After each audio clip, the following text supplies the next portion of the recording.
ಮತ್ತ ಯಾವ್ದ ಸುಧಾರ್ಸ್ ಯಾರ ಮನೆಗೆ ಬಂದಿ ನೀನ ನೀನ ನೀನ ಆ ಯಾರು ಬಂದಿಲ್ಲ ಸುಳ್ಳು ಹೇಳಬೇಡ, ಸುಳ್ಳು ಹೇಳಾಕ ನನಗೇನು ಬರೆದು ಕೊಟ್ಟಿಲ್ಲ. ಮಾಸ್ತರ ಫೋನ್ಪೇ ಇಲ್ಲೇ ಈಗ ತೋರಿಸಿ ನಿಮ್ಮ ಮಾಸ್ತರ ನೀನು ನೋಡ್ಬೇಕಾದ ನಿನಗೇನು ಸಮಸ್ಯೆ ಆಗೈತೆ ಗೊತ್ತೈತನ? ನನಗ ಬರೆದು ಕೊಟ್ಟಿದ ಆಯರ್ದ ನಾ ಹೇಳಿದ ಮ್ಯಾಗ ತಗದಿಲ್ಲ ಹೋಗದೇನಿ ಅದನ್ನ ನಿನಗ್ ಕೊಟ್ಟಾರ. ಅದನ್ನ ನಿನಗ ಆಯಾರ ಕೊಟ್ಟಿಲ್ಲ ಅವ್ರ. ಇಲ್ಲಿ ಬಂದಿದ್ದನ್ನ ಹಾಳಿ ತಗದಿ ನಿಮ್ ಕೈಯಾಗ ಹಂಗ ಕೊಟ್ಟಾರ, ನೀ ಅದನ್ನ ಆಯಾರ ಹೇಳಕತ್ತಿ. ನಿನಗೆ ಯಾಕೆ ಬರ್ತೈತಿ ರೊಕ್ಕ? ಅಲ್ಲಲ್ಲ ಇಲ್ಲ ಇಲ್ಲ ಅಡ್ಡಿ ಇಲ್ಲ, ಚಲೋ ಕೊಡ್ರಿ ಮತ್ತಿಬ್ರು. ಕೇಳ ನನ್ನ ಮಾಸ್ತರ, ಇವ್ ಹೇಳ್ತಾನೆ ಈಚೆ ಕಡೆದವ ಈಚೆ ಕಡೆದವ ಆಟ ಬಂದಾಗ ಕುಡಿ ಒಂದು ನೀವು ಆಟಕ್ಕೆ ಇಳಿಯೋತ್ ಲೆಕ್ಕಿಸ್ತೇ ನಾಳೆ ನೋಡವಂತ ನಾಳೆ ಮಳೆ ಆಗಿ ಬಂದಾಗಿದೆ ಈಗ ಬೇಡ್ಕೊಳತ್ತ. ಈಗ ಅವ್ರಿಬ್ಬರದು ಏನೇನ ನಡೆಸ್ಯಾರ ಅವ್ರು ನಡೆಸ್ಲಿ, ನಾವು ಸಾರಾಶ ನೀಟಾಗಿ ಹಾಡ್ಬೇಕು. ಬಾಳ ಚಂದ ಹಾಡಿವಿ, ನಡು ಊರಾಗ ಕಡದರ ಕಡಿವಿ ಅಡ್ಡಿಲ್ಲ. ಈಗ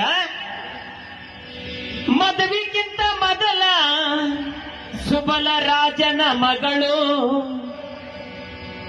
ಕತ್ತಿ ಕೂಡ ಲಗ್ನ ಆಗಿ ಕತ್ತಿ ಸತ್ನ್ಯಾಗ ವಿಧವಿಯಾದ. ಆ ವಿಧವಿಗೆ ಹಣ್ಣಿಡಾಕಂತ ಯಾರು ಹೋದ್ರ ಹೇಳ್ತೀನಿ.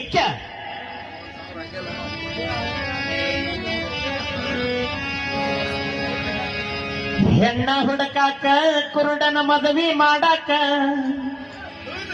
ಭೀಷ್ಮ ಹೊಂಟನ ಸುತ್ತಮುತ್ತ ರಾಜ ತಿರುಗಾಕ. ಕಣ್ಣಿಲ್ಲಂತ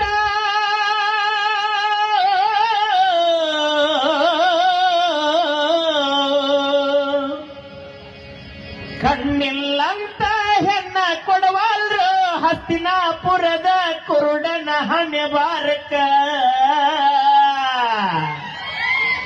ಏನ್ ಹಾಡ್ತಾನ ಅದ ಒಂದ್ 5 ಚಾಲ್ ಅದಾವ. ಆರ್ಕೆಸ್ಟ್ರಾಕ್ ಹೋಗೋದು ಅವೆಲ್ಲ ಬೇಡಪ್ಪಿ, ನಿಮಗ್ ನೀಗುದು ಏನ್ ನೀಗ್ತಲ್ಲ ಅದನ್ನ ಅಷ್ಟ ಮಾಡ್ರಿ, ಅದ್ರ ಮುಂದಿನ ವಿಚಾರ ಮಾಡಾಕ ಹೋಗ್ಬೇಡ್ರಿ. ನೀನ್ ಏನ್ ಹೇಳ್ತಿ, ನಾನು ಜನಪದ ಹಾಡ್ತೇನೆ, ಸಾಯೋದ್ರೊಳಗೆ ಜನಪದ, ನೀ ಸತ್ ಮ್ಯಾಗ ನಿನ್ ದಿನಕ್ಕೆ ನೋಡೋದ್ ನಾವ್ ನಿನ್ ಜನಪದ ಗೊತ್ತೈತ. ಏ ಬೇಡ, ಖುಷಿಯಾಗಿರೋ ಇವತ್ತ ತಲೆ ಕೆಡಿಸ್ಕೊಬೇಡ. ಹೆಣ್ಣ ಹುಡುಕಾಕ ಕುರುಡನ ಮದುವೆ ಮಾಡಕ ಭೀಷ್ಮ ಹೊಂಟ ಕೇಳಿ ಸುತ್ತಮುತ್ತ ರಾಜಕ್ಕ.